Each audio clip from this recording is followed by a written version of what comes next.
Ini berisi rangkuman materi PPKN kelas 10, bab 3, bagian A, suprastruktur dan infrastruktur sistem politik Indonesia. Sistem politik Indonesia merupakan sebuah kajian politik yang menarik untuk dipelajari. Sistem politik terbentuk dari dua pengertian, yaitu sistem dan politik.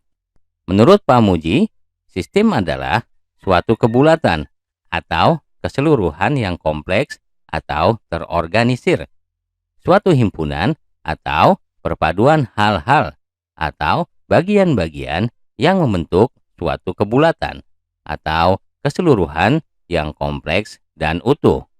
Selanjutnya, menurut Rusadi Kanta Prawira, sistem diartikan sebagai suatu kesatuan yang terbentuk dari beberapa unsur atau elemen. Unsur, komponen, atau bagian yang banyak tersebut berada dalam keterikatan yang kait-mengait dan fungsional. Dengan demikian, dari kedua pendapat tersebut dapat disimpulkan bahwa sistem adalah suatu kesatuan dari unsur-unsur pembentuknya, baik yang berupa input ataupun output yang terdapat dalam lingkungan. Dan di antara unsur-unsur tersebut terjalin suatu hubungan yang fungsional. Secara etimologis, kata politik berasal dari bahasa Yunani, yaitu polis, yang berarti kota, yang berstatus negara kota. Dalam bahasa Arab, istilah politik diartikan sebagai siasah, yang berarti strategi. Dari pengertian sistem dan politik, beberapa ahli mendefinisikan tentang sistem politik. Di antaranya adalah sebagai berikut. David Easton menyatakan bahwa sistem politik merupakan seperangkat interaksi yang diabstraksi dari seluruh perilaku sosial melalui nilai-nilai yang dialokasikan secara otoritatif kepada masyarakat.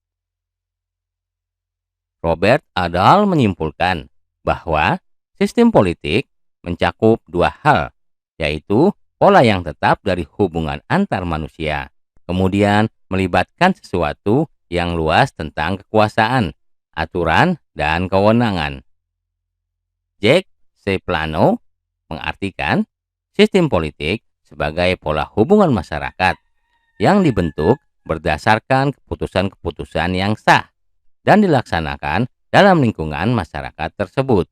Selanjutnya, Rusadi Kanta Prawira. Rusadi berpendapat bahwa sistem politik merupakan berbagai macam kegiatan dan proses dari struktur dan fungsi yang bekerja dalam suatu unit dan kesatuan yang berupa negara atau masyarakat. Dari berbagai rumusan di atas, secara umum sistem politik dapat diartikan sebagai keseluruhan kegiatan politik di dalam negara atau masyarakat, yang mana kegiatan tersebut berupa proses alokasi nilai-nilai dasar kepada masyarakat dan menunjukkan pola hubungan yang fungsional di antara kegiatan-kegiatan politik tersebut. Sistem politik menyelenggarakan fungsi-fungsi tertentu untuk masyarakat. Fungsi-fungsi itu adalah membuat keputusan-keputusan, kebijakan yang mengikat alokasi dari nilai-nilai, baik yang bersifat materi maupun non-materi. Keputusan-keputusan kebijakan ini diarahkan untuk tercapainya tujuan-tujuan masyarakat. Sistem politik menghasilkan output berupa kebijakan-kebijakan negara yang bersifat mengikat kepada seluruh masyarakat negara tersebut. Dengan kata lain, melalui sistem politik, aspirasi masyarakat yang merupakan cerminan dari tujuan masyarakat dirumuskan dan selanjutnya dilaksanakan oleh kebijakan-kebijakan negara tersebut. Sistem politik berbeda dengan sistem-sistem sosial yang lainnya. Ada 4 ciri khas dari sistem politik yang membedakan dengan sistem sosial yang lain, yaitu A. Daya jangkaunya universal, meliputi semua anggota masyarakat.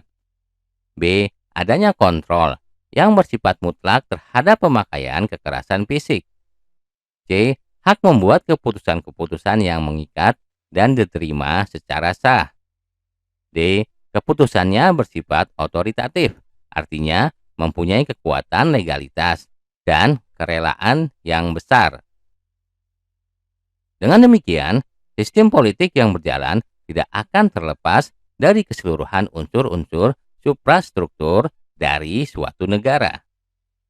Dalam menjalankan sistem politik dalam suatu negara, diperlukan struktur lembaga negara yang dapat menunjang jalannya pemerintahan. Struktur politik merupakan cara untuk melembagakan hubungan antara komponen-komponen yang membentuk bangunan politik suatu negara, supaya terjadi hubungan yang fungsional. Struktur politik suatu negara terdiri atas kekuatan suprastruktur dan infrastruktur. Suprastruktur. Suprastruktur politik diartikan sebagai mesin politik resmi di suatu negara dan merupakan penggerak politik yang bersifat formal. Dengan kata lain, suprastruktur politik merupakan gambaran pemerintah dalam arti luas yang terdiri atas lembaga-lembaga negara yang tugas dan peranannya diatur dalam konstitusi negara atau peraturan perundang-undangan lainnya. Infrastruktur. Infrastruktur politik adalah kelompok-kelompok kekuatan politik dalam masyarakat yang turut berpartisipasi secara aktif. Kelompok-kelompok tersebut dapat berperan menjadi pelaku politik tidak formal untuk turut serta dalam membentuk kebijaksanaan negara. Infrastruktur politik di Indonesia meliputi keseluruhan kebutuhan yang diperlukan dalam bidang politik dalam rangka pelaksanaan tugas-tugas yang berkaitan dengan proses pemerintahan negara. Pada dasarnya, organisasi-organisasi yang tidak termasuk dalam birokrasi pemerintahan merupakan kekuatan infrastruktur politik. Dengan kata lain, setiap organisasi non-pemerintah termasuk kekuatan infrastruktur politik. Di Indonesia, banyak sekali organisasi atau kelompok yang menjadi kekuatan infrastruktur politik. Akan tetapi, jika diklasifikasikan, terdapat 4 kekuatan sebagai berikut. A. Partai politik, yaitu organisasi politik yang dibentuk oleh sekelompok warga negara Indonesia secara sukarela atas dasar persamaan kehendak dan cita-cita untuk memperjuangkan kepentingan anggota, masyarakat, bangsa, dan negara melalui pemilihan umum. Pendirian partai politik biasanya didorong adanya persamaan kepentingan, persamaan cita-cita politik, dan persamaan keyakinan keagamaan. B. Kelompok kepentingan, yaitu kelompok yang mempunyai kepentingan terhadap kebijakan politik negara. Kelompok kepentingan bisa menghimpun atau mengeluarkan dana dan tenaganya untuk melaksanakan tindakan politik yang biasanya berada di luar tugas partai politik. Seringkali kelompok ini bergandengan erat dengan salah satu partai politik dan keberadaannya bersifat independen atau mandiri. Untuk mewujudkan tujuannya, tidak menutup kemungkinan kelompok kepentingan dapat melakukan negosiasi dan mencari dukungan kepada masyarakat, perseorangan, atau kelompok masyarakat. Contoh dari kelompok kepentingan adalah elit politik, pembayar pajak, serikat dagang, lembaga swadaya masyarakat, serikat buruh, dan sebagainya. C. Kelompok penekan, yaitu kelompok yang bertujuan mengupayakan atau memperjuangkan keputusan politik yang berupa undang-undang atau kebijakan publik yang dikeluarkan pemerintah sesuai dengan kepentingan dan keinginan kelompok mereka. Kelompok ini biasanya tampil ke depan dengan berbagai cara untuk menciptakan pendapat umum yang mendukung keinginan kelompok mereka. Misalnya dengan cara berdemonstrasi, melakukan aksi mogok, dan sebagainya.